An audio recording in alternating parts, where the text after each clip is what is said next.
Materi terakhir kita sedang bahas beberapa penyebab manusia dikuasai setan. Ada 7 poin. Pertama, kufur dan syirik. Kedua, berpaling dari zikir kepada Allah. Ketiga, isti'adzah kepada setan dan turunan-turunannya. Keempat, menjadikan setan sebagai wali. Kelima, mentaatinya dan mengikuti langkah-langkahnya. Dan yang terakhir, kasbus sayyiat. Yang keenam keenam, kerasnya hati dan sakitnya hati. Dan terakhir yang ketujuh adalah kasbus sayyiat. Kasbus sayyiat artinya memiliki kasab yang buruk, ma'isyah atau pekerjaan yang buruk. Lalu dari hasil pekerjaan yang buruk itu dihasilkan harta yang haram.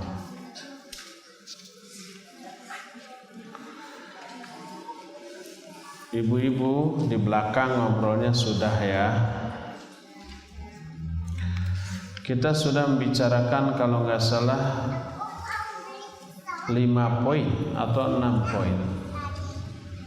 Kita ulang ke poin yang ke-6, nggak apa-apa ya. Salah satu penyebab manusia tergoda, terkuasai oleh setan adalah karena hatinya keras dan terkontaminasi oleh penyakit. Maksudnya penyakit hati. Hati adalah bagian yang terpenting dari jiwa manusia. Hati itu raja bagi seluruh tubuh manusia. Anggota tubuh lain dikendalikan semuanya oleh hati. Kalau hatinya baik, amal yang dilakukan oleh seluruh anggota badan juga baik. Kalau hatinya buruk, amal yang dilakukan anggota badan pun buruk pula. Ketika hati keras dan terkontaminasi oleh penyakit syubhat dan syahwat, maka hati yang berpenyakit tadi akan memerintahkan seluruh anggota badan untuk melakukan keburukan. Setelah itu maka lahirlah amalan-amalan yang buruk. Hati yang keras dan yang sakit mudah dituntun oleh setan ke arah keburukan. Pertama, kalau hati terkena penyakit syubhat itu lahir dari kebodohan. Dari kebodohan lahir kesalahpahaman tentang pemahaman agama dia. Nah, dari sana lahir kesesatan. Itu syubhat. Dan syubhat lahir karena kebodohan. Dari sanalah maka orang itu terjerumus. Kedua, kalau hati terkontaminasi oleh penyakit syahwat. Syahwat adalah kecenderungan kepada kesenangan duniawi. Walaupun tahu itu haram, tapi daya tarik dunia begitu kuat. Maka setan sangat mudah menuntun orang itu kepada kesalahan, dosa, kekeliruan, walaupun pelakunya tahu itu salah, itu keliru. Walhasil hati yang sakit dan hati yang keras menjadi penyebab utama mudahnya orang itu dikuasai oleh setan.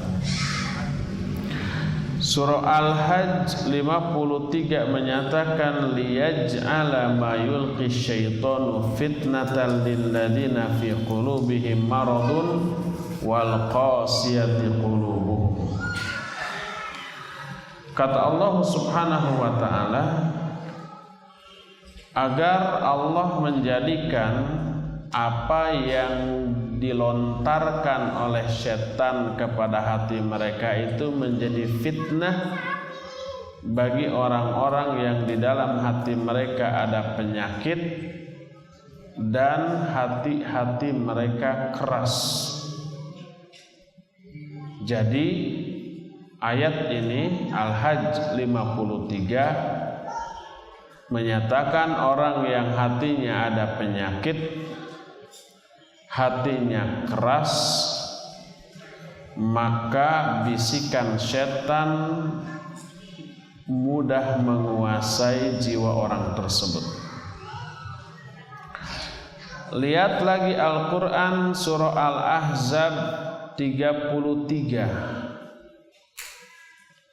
Allah berfirman, wala takhda'na bil qawli fayatma'alladzi fi qalbihi marad. Wahai para wanita, janganlah kalian menggenit-genitkan suara kalian, lalu orang-orang yang di dalam hatinya ada penyakit merasa terpesona dengan suara kalian. Ayat ini menjelaskan orang atau laki-laki yang tergiur, terpesona dengan suara genitnya wanita hanyalah orang-orang yang di dalam hatinya ada penyakit. Berdasarkan hal itulah, maka adanya penyakit di dalam hati sangat memudahkan orang itu dikuasai oleh setan laknatullahi alaih. Berkata Syekhul Islam di dalam Majmul Fatawanya juz ke-10 halaman 94 sampai 95. Kata beliau, wal maradu dunal maut fal qalbu yamutu bil jahlil mutlaq wa yamridu bi nau'in minal jahl falahu mautun wa maradun wa hayatun wa shifaa'un wa hayatuhu wa mautuhu wa maraduhu wa shifaa'uhu a'zam min hayatil badan wa mautihi wa maraduhu wa shifaa'uhu falihada maridul qalb idza waradat alaihi syubhah qawiyat maraduhu fama alqahu syaitan awratha indahum syubhah li dha'fi qulubihim wa kadzalikal qasiyatu qulubuhum. Kata Syekhul Islam, hati bisa mati dengan kebodohan yang menyeluruh. Bodoh dalam semua kebaikan menyebabkan hati mati. Dan hati bisa sakit kalau terkena kebodohan dalam sebagian aspek. Dia pintar dalam satu aspek tapi bodoh dalam aspek lain. Itu bisa sakit, bisa terkontaminasi oleh penyakit syubhat. Dan hati bisa mati, bisa sakit, bisa hidup, bisa sehat.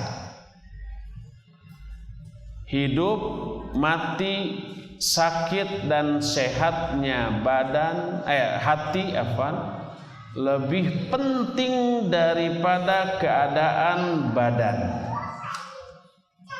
Oleh karena itu, bila hati sakit, yang dimaksud hati sakit ini sakit batin, terkena syubhat dan syahwat, maka akan lebih kuatlah dominasi syubhat dan syahwat yang dilontarkan oleh setan kepada hati orang tersebut. Berdasarkan hal itulah maka penyebab keenam terkuasainya manusia oleh setan adalah karena hati yang terkena penyakit dan hati yang keras, sehingga tidak bisa menyerap ilmu, tidak bisa menyerap wahyu, tidak bisa menyerap lantunan Quran dan pedaran sunnah Nabi SAW. Itulah yang keenam. Ketujuh, ini poin terakhir di antara penyebab tergodanya, terkuasainya seorang manusia oleh syaitan. Ketujuh, kasbus sayyi'at, yaitu maksiat. Kasbu artinya ikhtiar, artinya usaha, artinya perbuatan. Sayyi'at buruk. Allah Azza wa Jalla menjadikan setan mampu berkuasa secara mudah kepada jiwa orang-orang yang soleh, disebabkan karena keburukan amal yang dilakukan oleh orang soleh tadi. Bayangkan, orang soleh sedikit dia tergelincir bermaksiat, itu jadi momen penting bagi setan untuk masuk kemudian menguasai orang itu. Termasuk apa yang pernah teralami oleh para sahabat Nabi SAW radhiyallahu anhum ajma'in. Mereka orang-orang soleh, mereka manusia terbaik yang status terbaiknya oleh Allah ditetapkan dalam Al-Quran, dikukuhkan oleh hadis Nabi SAW yang sahih. Kuntum khaira ummatin, kalian umat terbaik. Kalian di sini para sahabat. Khairun nas qarni, sebaik-baik manusia adalah manusia di generasi aku, yaitu para sahabat. Tapi ketika mereka bermaksiat, setan langsung masuk. Sebagaimana yang terjadi pada waktu perang Uhud. Banyak di kalangan para sahabat yang lari dari medan perang. Lari dari medan perang dosa kecil apa besar? Besar. Ayat menyatakan, ya ayyuhalladzina amanu idza laqitum fi'atan, ya ayyuhalladzina amanu idza laqitumul ladzina kafaru zahfan fala tuwalluhumul adbar. Hai orang-orang yang beriman, apabila kalian bertemu musuh di medan perang, fala tuwalluhumul adbar, jangan kalian lari ke belakang. Wa may yuwallihim yawma idzin duburahu illa mutaharrifan liqitalin aw mutahayyizan ila fi'atin faqad ba'a bighadabin minallah. Siapa orang yang mundur lari ke belakang pada hari perang, kecuali kalau larinya mundurnya itu sebagai strategi perang untuk memancing agar dikejar musuh gitu ya, lari agar musuh mengejar ke tempat yang kita kehendaki, atau larinya untuk bergabung dengan pasukan lain. Dua alasan lari yang dibolehkan dari medan perang. Pertama, strategi perang. Kedua, untuk bergabung dengan pasukan lain. Pasukan kita sudah mau habis, tinggal kita sendiri atau dua orang, lalu lari dari zona tersebut untuk bergabung dengan pasukan kita di zona lain, maka boleh. Tapi siapa yang larinya karena takut, bukan strategi, juga bukan untuk bergabung dengan pasukan lain, faqad ba'a bi ghadabi minallah. Dia akan menemui murka Allah Azza wa Jalla. Jadi mundur, lari dari medan perang adalah dosa besar. Tapi ini dilakukan oleh para sahabat pada waktu perang Uhud. Dan itu menunjukkan bukti tergoda dan terkuasainya mereka oleh setan. Lalu Allah menerangkan penyebabnya. Penyebabnya adalah karena sebelum perang mereka melakukan dosa dan maksiat. Maka ketika perangnya, setan mudah menggoda mereka untuk lari dari medan perang. Ini diungkapkan oleh Allah dalam Al-Quran, surah Ali Imran ayat 155. Allah berfirman, innal ladzina tawallaw minkum yaumal taqal jam'an innama istazallahumus syaitan bi ba'di ma kasabu wa laqad afallahu anhum innallaha ghafurun halim. Coba perhatikan. Sesungguhnya orang-orang yang berpaling dari medan perang di antara kalian pada hari ketika bertemunya dua pasukan. Maksudnya pasukan kaum muslimin dan kafir di medan perang Uhud. Orang-orang yang berpaling di antara kalian pada hari ketika bertemunya dua pasukan, innama istazallahumus syaitan. Mereka itu hanyalah digelincirkan oleh setan, tergoda, terkuasai oleh setan.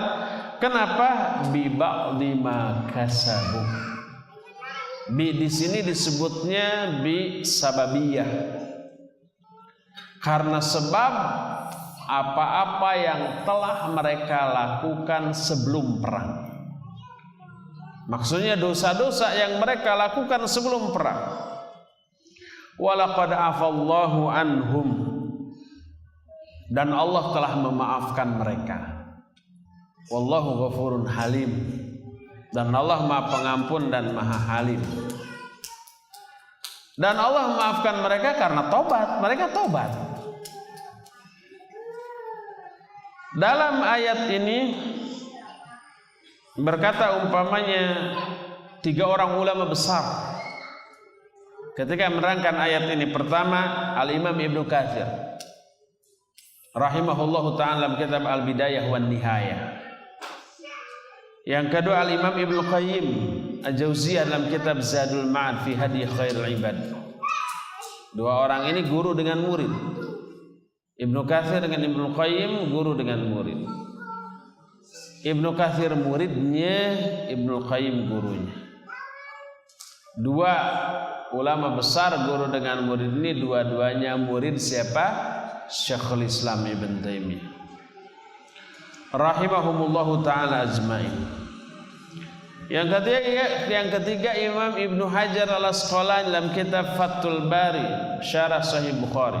Kalau Imam Ibnu Hajar bukan muridnya Syekhul Islam karena beliau masa hidupnya lebih dahulu daripada Syekhul Islam. Beliau abad ke-7 sedangkan Syekhul Islam abad ke-8. Berkata mereka, fa akhbara subhanahu wa ta'ala 'anil ladzina farru yauma uhudin minas sahabati radhiyallahu anhum innama huwa istizlalu minasyaitan haitsu sahabihim ala inna muhammadan qad qutil fahasala buhtanun azimah minal fil muslimin wa i'tiqad wa i'taqada katsiru minan nasi bidzalik au anna syaitan dzakarahum khotoyahum fakarihul qital qabla taubah au annahum farru khaufan thumma tabu fataballahu alaihim wa tajawaza anhum tabaraka wa ta'ala wa afa anhum bimannihi wa karumihi wa huwal ghafurul ladzi yasturu ibadahu wa yatajawazu an sayyi'atihimur rahim ar-rahimu bihim. Allah subhanahu wa ta'ala dalam ayat ini mengabarkan tentang beberapa sahabat yang lari dari medan perang Uhud. Perbuatan itu hanyalah penguasaan syaitan terhadap diri-diri mereka. Ketika diteriakkan bahwa Muhammad telah terbunuh. Dalam perang Uhud itu Nabi diisukan telah terbunuh. Sampai beliau terprosok ke dalam sebuah lubang, tidak bisa menghindar, dan pedang dan tombak siap menghunjam ke tubuh Nabi sallallahu alaihi wasallam yang sudah terprosok kepada lubang tersebut.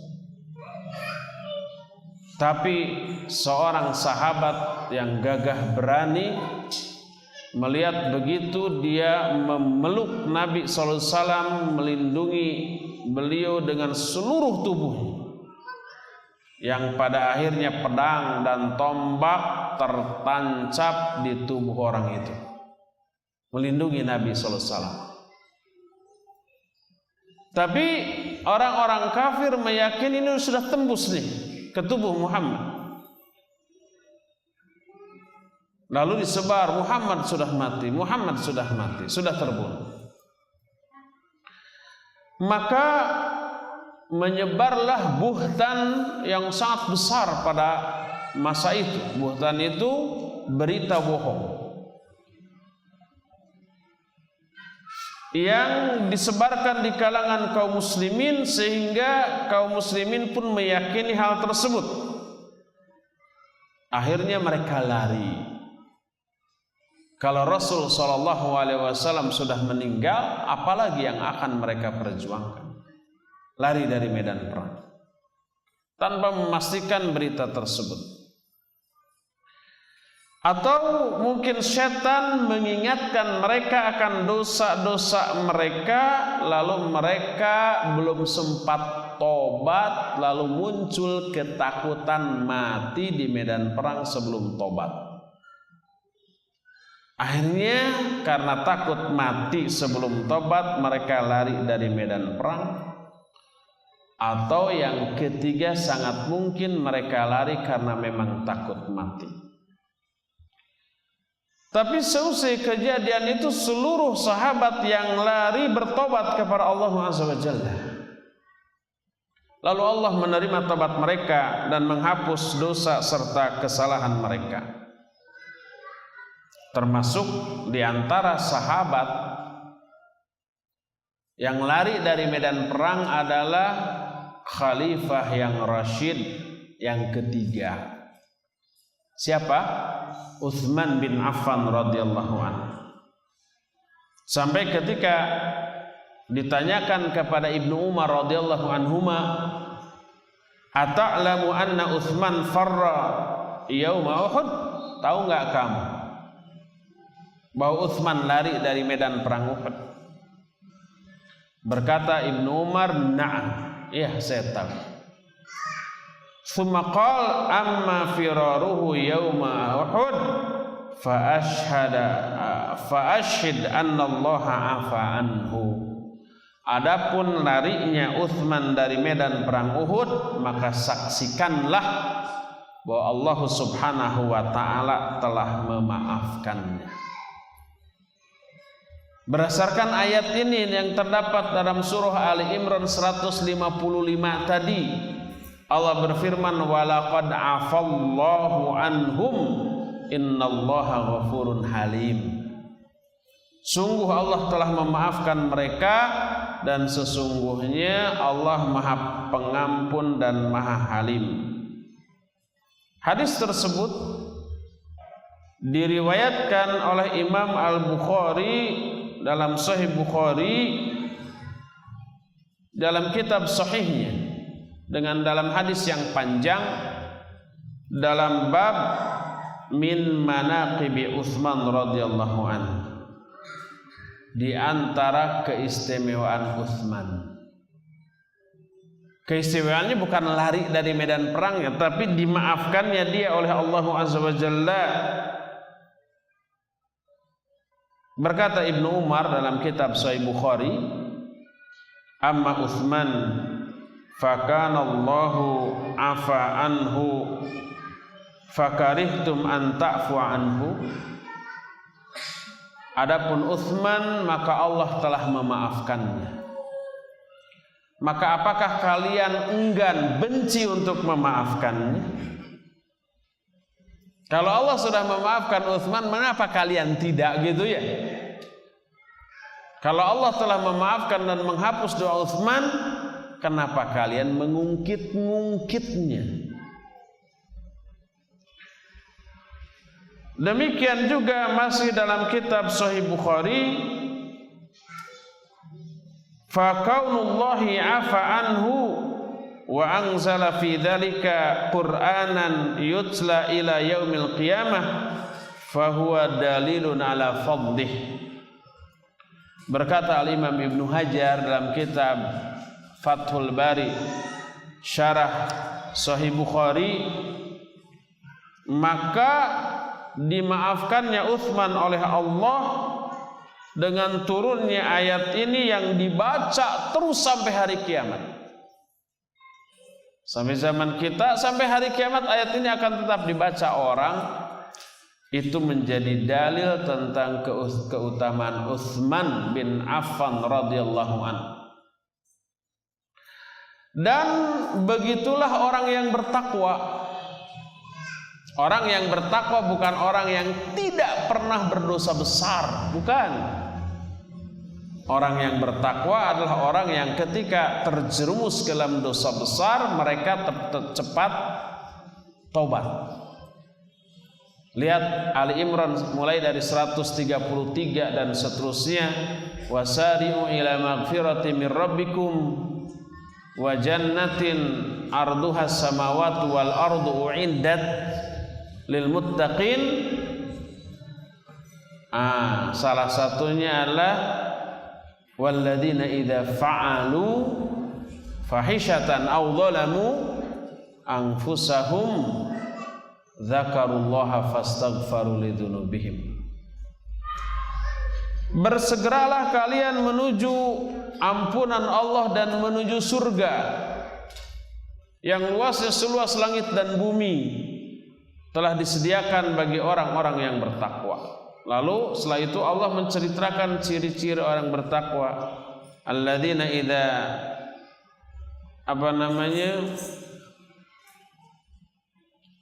alladzina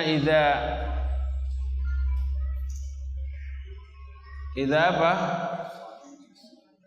Terus alladzina idza apa? Anfaqu dan seterusnya sampai ayat walladzina idza fa'alu fahishatan aw dhalamu anfusahum dzakarullaha fastaghfaru lidzunubihim. Orang bertakwa itu orang-orang yang apabila mereka fa'alu fahishatan, melakukan perbuatan keji. Ini dosa kecil apa besar? Besar. Aw dhalamu anfusahum, atau zalim kepada diri sendiri, ini juga besar. Dzakarullaha fastaghfaru lidzunubihim. Mereka cepat ingat kepada Allah, lalu minta ampun atas dosa-dosanya. Tidak ada satupun ayat yang menyatakan orang takwa adalah orang yang tidak pernah berbuat salah. Enggak ada orang yang enggak berbuat salah. Kullu bani Adam khata'un wa khairul khata'in at-tawwabun. Semua Bani Adam itu pasti berbuat salah, tapi sebaik-baik orang yang berbuat salah adalah orang yang tobat. Makanya kalau orang berbuat salah, anggap wajar. Nggak perlu bikin kita kesel dan mangkel. Yang nyebelin orang yang nggak sadar dirinya salah, ngeyel dalam kesalahan walaupun sudah diingatkan, atau dia sadar dalam hatinya bahwa dirinya salah tapi gengsi untuk mengakuinya dan enggan untuk meminta maaf kepada pihak lain karena kesalahan. Itu yang pika sebelin. Kita sebel ya kepada orang yang kayak begitu. Kalau orang berbuat salah kepada kita, aduh afan saya salah afan gitu. Kita seneng ya udah nggak apa-apa. Tapi kalau dia nyata-nyata salah, kita ingatkan kok gitu sih, itu benar nggak? Gua nggak apa-apa. Itu nyebelin itu orang. Setelah didesak, itu kan salah. Iya emang salah. Kenapa nggak minta maaf? Iya minta maaf. Nyebelin itu. Minta maafnya setelah didesak, bukan karena inisiatif sendiri. Tahnuk itu nupika sebelum itu bukan taubat dan belum tentu terhapus karena bukan berasal dari lubuk hatinya yang paling dalam. Oleh karena itu, orang yang berjiwa besar adalah orang yang mampu mengakui kesalahannya sendiri tanpa terhalang oleh rasa gengsi, sekalipun dia harus mengakuinya dan meminta maaf kepada orang yang segala-galanya di bawah dirinya. Mengakui kesalahan di hadapan anak kalau dia orang tua, lalu meminta maaf. Mengakui kesalahan kepada murid kalau dia guru, lalu meminta maaf atas kesalahannya, dan itu pendidikan yang bagus. Oleh karena itu, orang yang jiwa besar adalah orang yang mengakui kesalahan. Sebaliknya, orang yang tidak mau mengakui kesalahan karena gengsi, itu orang kerdil jiwanya, picik dan hina di mata Allah Subhanahu wa ta'ala. Nah, jadi orang sekali Utsman bin Affan yang para malaikat pun merasa malu kepada Utsman, dia berbuat kesalahan besar yaitu lari dari medan perang. Tapi sekali lagi sudah tobat dan sudah diampuni. Sehingga nggak boleh kita mengungkit hal ini dalam rangka memojokkan Utsman. Mengungkit peristiwa larinya Utsman dan sahabat lain dari perang Uhud dalam rangka mencelaknya, nggak boleh. Kecuali menceritakan kisah ini dalam rangka mengungkapkan kemuliaan Utsman dengan menekankan aspek diterimanya tobatnya setelah bersalah, iya, seperti yang dilakukan oleh para ulama, seperti yang juga sedang saya lakukan sekarang. Mengungkit kisah ini bukan dalam rangka memojokkannya, tapi dalam rangka meluruskan kejadian yang sebenarnya dan menekankan sisi keutamaan Utsman, yaitu diampuni dosanya, diterima tobatnya seusai itu. Cuma ada satu aspek yang menjadi penekanan kita, yaitu tentang sebab-sebab mereka lari dari medan perang. Allah menyatakan, innama istazallahumus syaitanu bi ba'di ma kasabu. Coba lihat. Mereka yang lari itu mereka yang digelincirkan oleh setan, dikuasai oleh setan bi ba'di ma kasabu, karena sebab perbuatan buruk mereka sebelumnya. Dalam ayat ini tidak diungkap orang yang lari dari medan perang Uhud itu sebelum perangnya melakukan dosa. Tapi apa jenis dosanya yang menjadi penyebab mereka lari tidak diterangkan.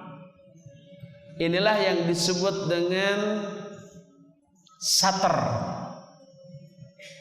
Dan Allah itu memiliki sifat satir.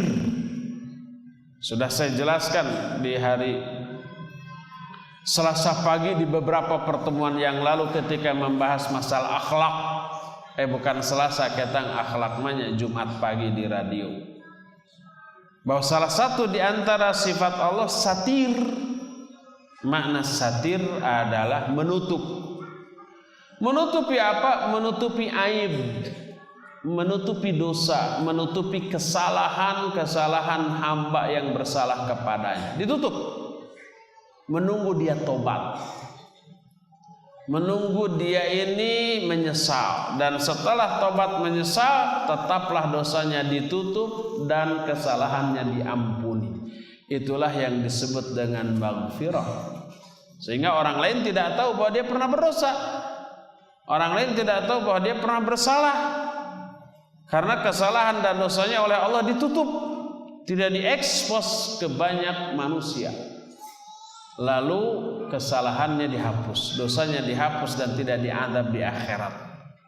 Ditutup dan dimaafkan serta tidak diazab, itulah yang disebut dengan sebutan maghfirah. Dosa Utsman dan para sahabat sebelum perangnya oleh Allah Azza wa Jalla tidak diungkit, tidak diungkap, tidak diekspos, tidak dijelaskan, tidak disebar, ditutup oleh Allah Azza wa Jalla. Nah, ternyata kesalahan atau dosa sebelum perang mengakibatkan mereka di medan perangnya dikuasai oleh setan. Akibatnya mereka terjerumus ke dalam dosa lain yang lebih besar, yaitu lari dari medan perang Uhud yang sangat dahsyat. Demikianlah seluruh dosa yang dilakukan oleh manusia membuka dosa-dosa lain yang lebih besar. Karena apa? Setiap kali seseorang berdosa, maka itu momen bagus bagi setan untuk masuk ke dalam jiwanya dan menguasainya. Setelah menguasai, barulah orang itu akan terjerumus ke dalam dosa lain yang lebih besar. Baik dosa yang lebih besar itu meninggalkan kewajiban yang selama ini dijaganya dan dipeliharanya, ataupun dosa besar itu melakukan perbuatan yang haram, yang terlarang, yang selama ini dijauhinya. Coba perhatikan hadis sahih riwayat Imam Bukhari dan Imam Muslim. Iyyakum wal kadhiba fa innal kadhiba yahdi ilal fujur. Jauhi oleh kalian dusta, karena dusta menuntun pelakunya kepada perbuatan durhaka. Sebelum berdusta dia tidak durhaka. Setelah berdusta dia jadi durhaka. Malah Syekh Al-Utsaimin menyatakan al-fujur maknanya mencakup khuruj anit ta'ah, keluar dari ketaatan.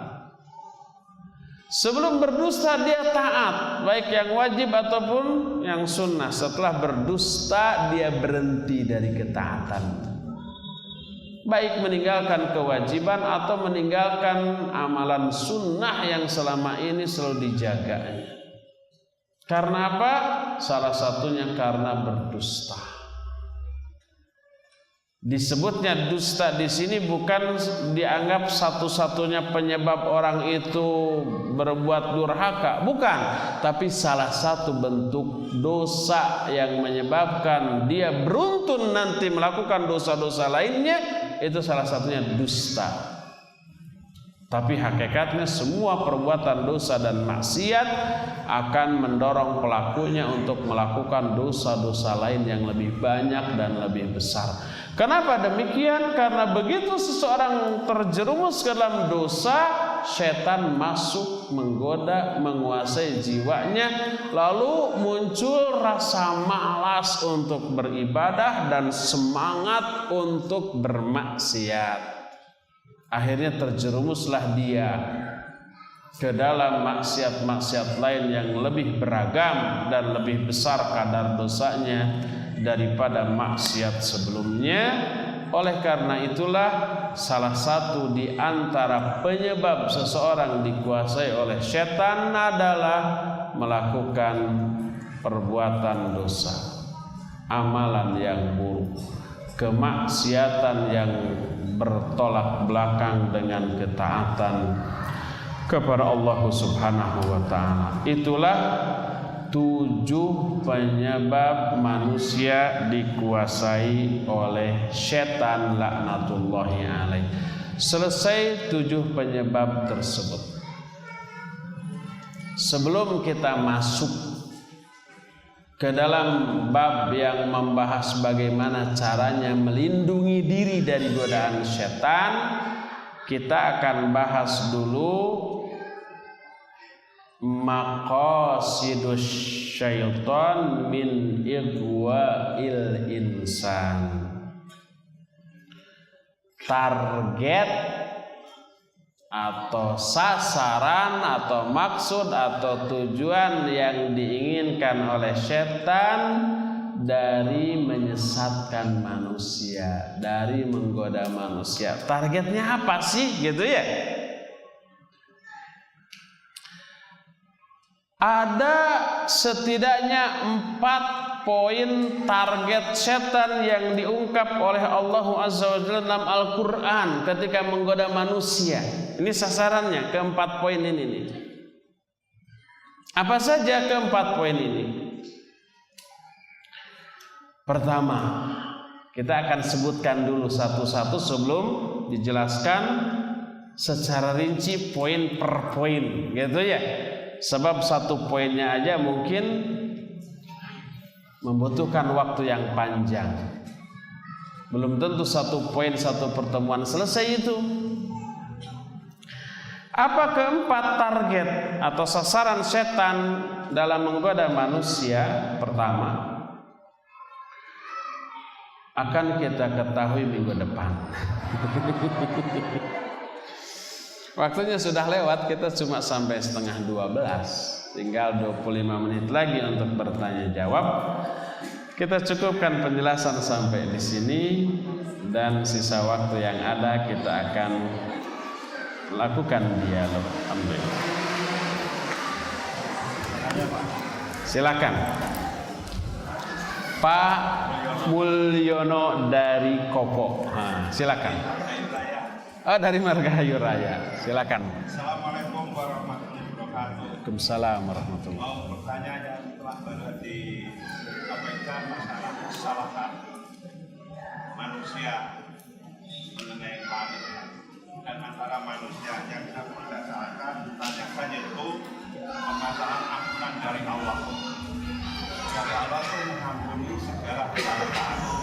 Tetapi ada kesalahan yang tidak diampuni, yaitu antara manusia. Nah, seandainya manusia itu mau minta maaf sama sesama yang bersalah yang dikatakan yang itu tadi, dia mesti kalau kita ucapkan bertekan lagi. Nah, bagaimana seandainya permintaan maaf itu melalui media itu diterima atau tidak? Ya, assalamualaikum warahmatullahi wabarakatuh.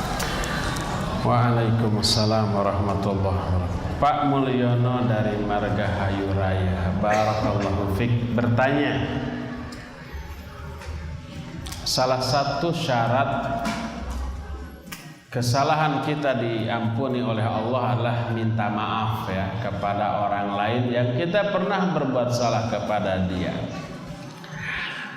Nah, lalu setelah minta maaf umpamanya bertengkar lagi, lalu minta maaf melalui media, koran, majalah, radio, atau Facebook, atau di webnya, web pribadi umpamanya. Iya, pertanyaan yang bagus, sebab mungkin ini banyak dilakukan orang.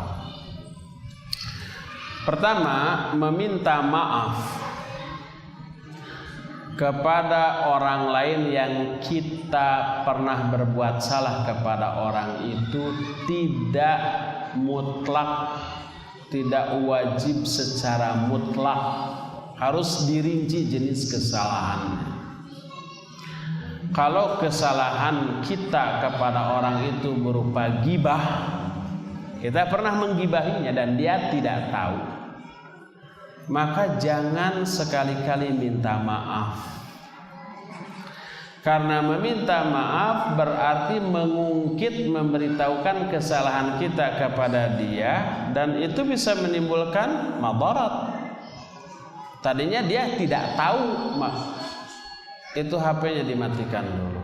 Tadinya dia tidak tahu kita menggibahinya, tapi karena kita beritahu dia jadi tahu. Akhirnya apa? Marah. Bisa membenci, memusuhi kita, atau menimbulkan madarat lain.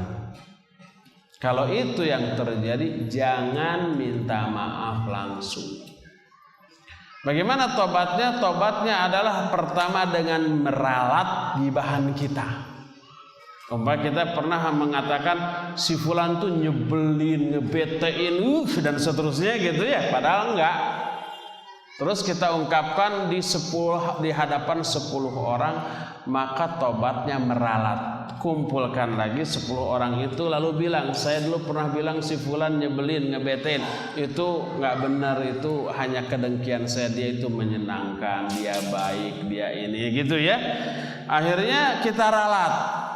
Itu yang pertama. Kedua, balik memuji, mengungkit kebaikan dia dan memintakan ampun kepada Allah untuk dia. Itu tobatnya. Selain tadi berhenti, menyesal dan bertekad tidak mengulang kembali, ya. Jangan diberitahukan kepada dia. Kecuali kalau gibahan kita sudah sampai kepada dia, dia sudah mendengar. Bahkan jadi benci kepada kita gitu ya, dan kita ingin tobat. Nah, itu harus gentle, kita datang lalu minta maaf. Barangkali Anda pernah mendengar berita saya ngomong gini tentang Anda, itu betul saya ngomong gitu, tapi saya hilaf. Saya dikuasai setan. Saat itu saya mohon maaf, saya sudah meralat ke orang-orang bahwa Anda tidak begitu, Anda ini baik, mohon dimaafkan. Iya, wajib minta maaf. Terserah dia mau mukul, mau balik memarahi, atau tiada maaf bagimu, umpamanya ya, terserah. Yang penting kewajiban kita minta maaf. Kalau dia memberi maaf, alhamdulillah. Kalau dia tidak memberi maaf, itu urusan dia dengan Allah. Urusan kita dengan dia sudah, urusan kita dengan Allah juga sudah. Maka bebas kita dari kewajiban lain. Mau dimaafkan mau tidak, kita sudah melakukan kewajiban kita. Tinggal antara dia dengan Allah Subhanahu wa ta'ala. Termasuk meminta maaf kepada media berarti mengungkit aib kita dengan dia. Orang-orang yang tadinya nggak tahu, jadi tahu bahwa kita itu berseteru dengan dia ya. Ngapain coba? Dan itu termasuk mujaharah yang dilarang. Kata Nabi SAW, kullu ummati mu'afin illal mujahirin. Semua kesalahan umatku akan diampuni kecuali mujahirin. Siapa mujahirin? Mujahirin adalah orang yang berbuat dosa, oleh Allah itu dosanya ditutup, tapi esok harinya dia mengungkit, menceritakan dosa-dosanya kepada orang lain. Yang kayak begitu yang gak akan dimaafkan dosanya. Oleh karena itu, kalau kita ada masalah pribadi dengan seseorang lalu meminta maaf secara terbuka di media, itu mengungkit aib. Maka jangan meminta maaf di media. Tapi langsung saja, bisa SMS, bisa BBM, bisa telepon, bisa langsung datang langsung ke orangnya kalau memang diharuskan secara syar'i meminta maaf kepada orangnya secara langsung. Wallahu a'lam bissawab. Pak Alam Syah. Assalamualaikum warahmatullahi wabarakatuh. Waalaikumsalam. Dalam kaitan dengan pertanyaannya Pak Yono tadi, mengingat jarak cukup jauh dan teknologi, dalam artian setiap kita berusaha menghubungi, ada displaynya, ada kita tinggal pesan, jadi orang tersebut tahu bahwa kita mencoba menghubunginya. Mungkin dia tahu kita mau minta maaf, tetapi karena mereka sudah menunjukkan tiada maaf bagimu, sampai semaksimal apa usaha kita untuk memohon maaf tersebut yang diterima oleh Allah. Iya, pertanyaan dari Pak Alam Syah yang pasti tidak didengar oleh ibu-ibu. Pertama, tidak pakai mikrofon. Kedua, ibu-ibu ngobrol. Yang ngobrol cuma 1-2, tapi ngeganggu. Pertanyaan Pak Alam Syah adalah kita bersalah ke orang lain dan mau minta maaf. Nelpon nggak diangkat, tapi pasti ada miss call. SMS nggak dibalas, BBM nggak dibalas, WhatsApp nggak dibalas. Pakai Facebook masuk ke inboxnya ya, jangan di wall umumnya. Ke inboxnya malah di unfriend. Ke Twitternya, kalau Twitter nanti orang-orang semua baca, jangan. Orang itu sudah menyatakan tiada maaf bagimu, gitu ya. Apa yang harus kita lakukan? Ya seperti tadi. Kewajiban kita hanya meminta maaf. Adapun memperoleh maaf dari orang itu bukan kuasa kita. Mau dimaafkan mau tidak, bukan kewajiban kita.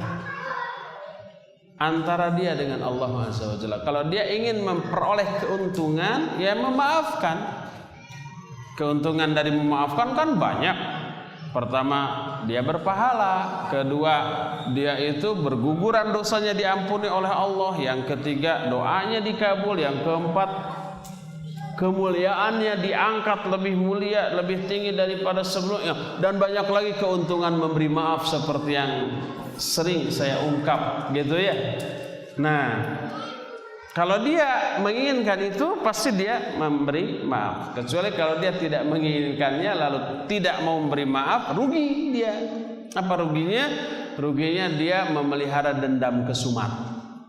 Dan tidak mustahil dendam itu mendorong dia untuk menggibahi kita nantinya, untuk memfitnah kita, untuk memojokkan, menghina, menjelek-jelekan kita. Itu ruginya tambah-tambah ya.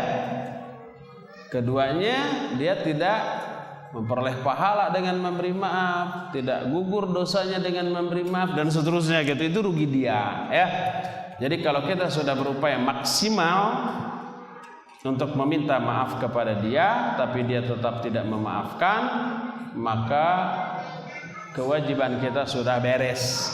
Diberi maaf atau tidak, kita sudah melakukan apa yang menjadi kewajiban kita. Wallahu a'lam. Kita ke ibu-ibu dulu ya. Assalamualaikum warahmatullahi wabarakatuh. Ustaz, di kajian Selasa ini panitia selalu menyediakan kue-kue dan air minum, sehingga ibu-ibu mendengarkan kajian sambil makan dan minum. Apakah boleh demikian? Ini salah satu di antara kekurangan ibu-ibu yang tidak ada pada bapak-bapak. Bapak-bapak nggak ada yang makan, yang minum. Ibu-ibu banyak ngabala deh.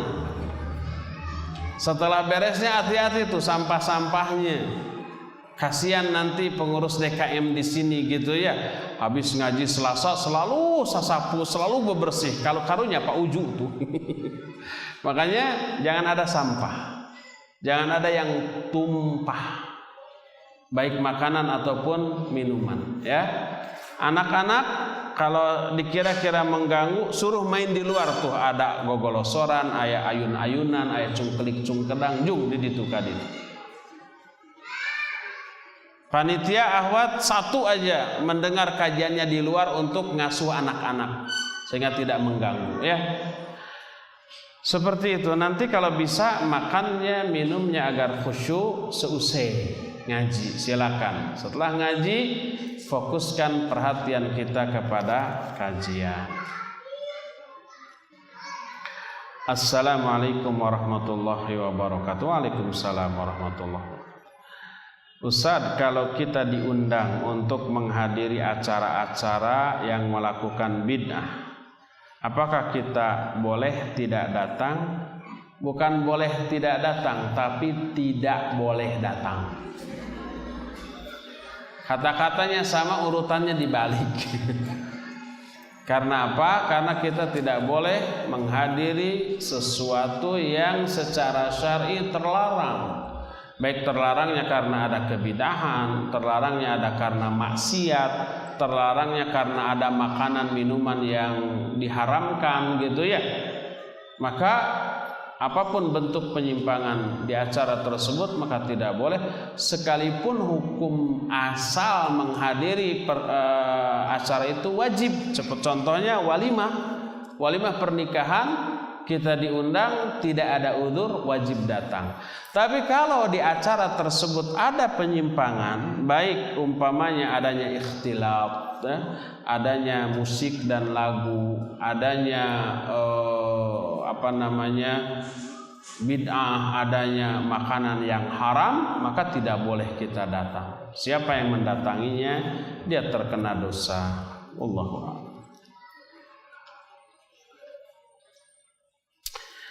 Bagaimana hukum memberikan hadiah kepada guru yang telah mendidik atau memberikan pengajaran setelah proses pendidikan pengajaran selesai, misalnya setelah dibagi buku rapot atau setelah skripsi selesai bagi mahasiswa? Memberi hadiah atas pekerjaan yang wajib dilakukan oleh orang tersebut, baik hadiah itu uang, buku ataupun tip gitu ya, mau tip, mau TV, mau radio dan seterusnya, maka itu terlarang. Kenapa? Karena orang itu ya sudah dibayar untuk itu oleh institusi tempat dia bekerja, tempat dia mengajar. Kalau ada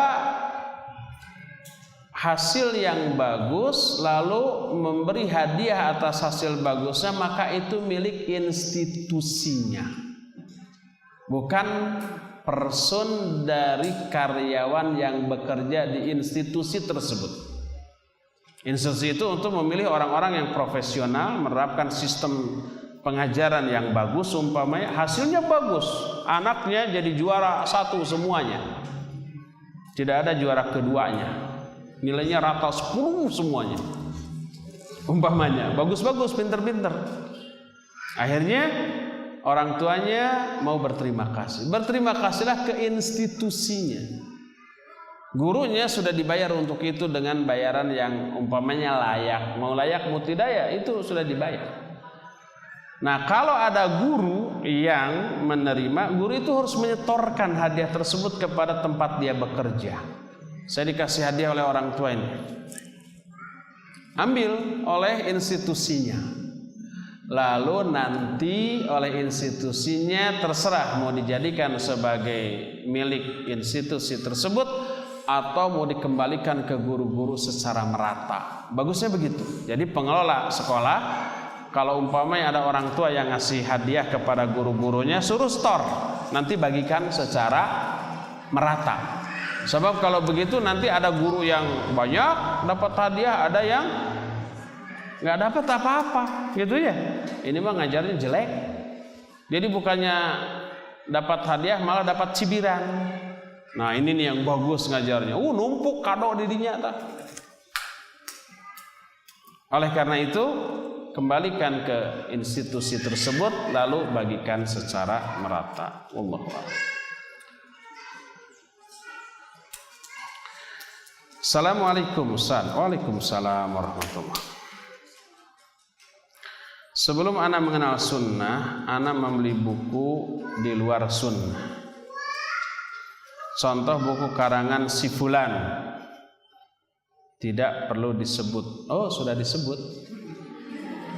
Tapi di sini ditulis namanya. Hanya tidak saya baca, si fulan saya disamarkan. Bagaimana ana harus memperlakukan buku tersebut yang ada tulisan Arab atau ayat Quran? Harus diapakan buku dan tafsir tersebut? Bakar. Dalam rangka apa? Pertama, dalam rangka agar buku itu tidak dibaca oleh orang. Kalau dibaca terpengaruh karena kebodohannya, lalu ikut terbawa sesat. Kedua, dalam rangka menghindarkan tulisan Al-Quran dari dihinakan. Nanti kalau dibuang ke tempat sampah, keinjek-injek gitu ya. Dan membakar mushaf Al-Quran pernah dilakukan oleh para sahabat. Ketika zaman Utsman dibukukan satu mushaf yang disepakati yang dikenal dengan mushaf Utsmani, tulisan lain dibakar. Dalam rangka apa? Menjaga kemurnian Al-Quran, agar Al-Quran tidak tercecer dan tidak berbeda dengan mushaf induk. Wallahu a'lam.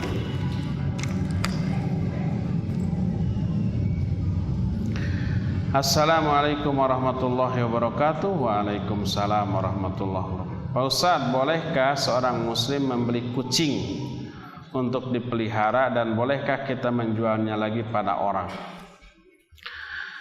Ada beberapa yang memang boleh untuk dipelihara, seperti burung dan yang lain-lainnya.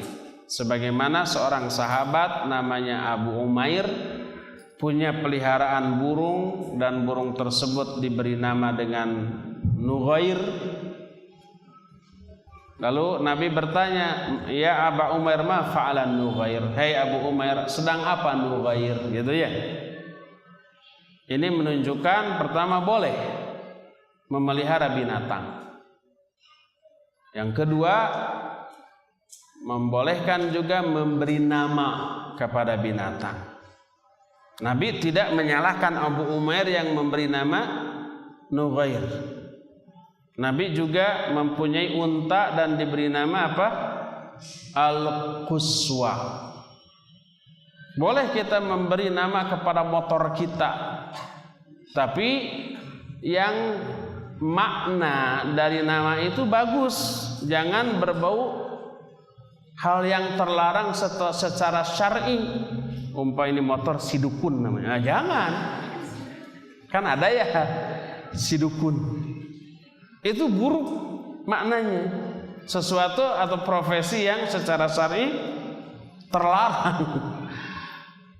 Kasih nama-nama yang lain, umpamanya si jagoan, nah ini singaku, umpamanya dibolehkan, tidak apa-apa. Apa akhwat ada yang mau bertanya pakai mic? Oh enggak. Jadi dibolehkan.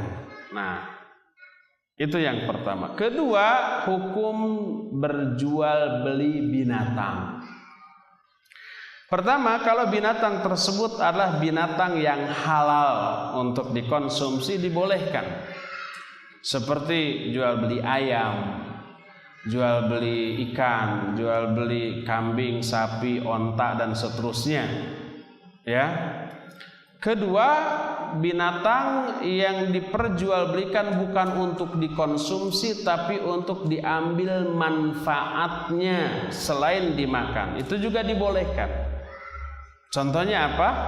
Jual beli kuda, bukan untuk disembelih dan dimakan tapi untuk ditunggangi. Jual beli keledai, juga bukan untuk disembelih tapi untuk dimakan. Untuk ditunggangi juga, itu dibolehkan. Ketiga, adapun berjual beli binatang yang haram untuk dimakan, haram. Contohnya umpamanya apa? Gogog. Contohnya singa, contohnya harimau, contohnya kucing. Kalau tidak diambil manfaat dari binatang yang diharamkan tersebut, maka tidak boleh menjual belikan. Seperti contoh umpamanya gogog. Tahu gogog ya?